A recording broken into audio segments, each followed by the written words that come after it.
தீபாவளினா பளிச்சுன்னு ஞாபகத்துக்கு வர்றது பட்டு, பட்டாசு, பலகாரம். பலகாரம்னா ஞாபகத்துக்கு வர்றது மந்த்ரா கடலை எண்ணெய். அபார ருசி, ஆரோக்கியமான உடல் நலம். தீபாவளி அன்னைக்கு மட்டும் இல்ல, என்னைக்குமே கிச்சன்ல இருக்க வேண்டியது மந்த்ரா கடலை எண்ணெய் தான். கடந்த 2 நாள்களுக்கு முன் நெல் கொள்முதல் ஈரப்பத அளவை 22% உயர்த்தி அறிவிக்க வேண்டும் என்று பிரதமர் மோடிக்கு முதல்வர் ஸ்டாலின் கடிதம் எழுதினார். தமிழகத்தில் மத்திய குழு கள ஆய்வு மேற்கொண்டு விவசாயிகளிடமிருந்து நெல் மாதிரிகளை சேகரித்தது. ஆனால் இப்போது வரை ஈரப்பத அளவில் தளர்வு செய்வது தொடர்பான உத்தரவு கிடைக்கவில்லை.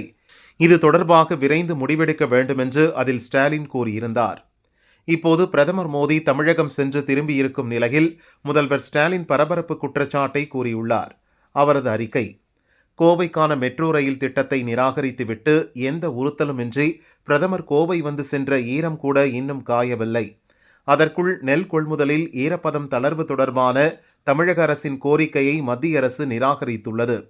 கனமழை காரணமாக ஈரப்பதம் அதிகரித்த நெல்லை கொள்முதல் செய்ய வேண்டும் என்ற தமிழகத்தின் குரல் ஏன் பிரதமரின் காதுகளுக்கு கேட்கவில்லை? விவசாயிகளின் அழுகுரல் ஏன் கேட்கவில்லை? கண்ணீர் ஏன் தெரியவில்லை? கடந்த ஆண்டுகளில் ஈரப்பத அளவுக்கான தளர்வை பலமுறை வழங்கிய மத்திய அரசு இப்போது மறுப்பது ஏன்?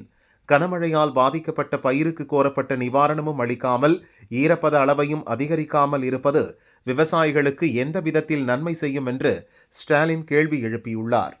உடனடியாக ஈரப்பத அளவு தொடர்பான தமிழக அரசின் கோரிக்கையை ஏற்று தங்கள் முடிவை மத்திய அரசு மறுபரிசீலனை செய்ய வேண்டும் என்றும் அவர் வலியுறுத்தியுள்ளார்.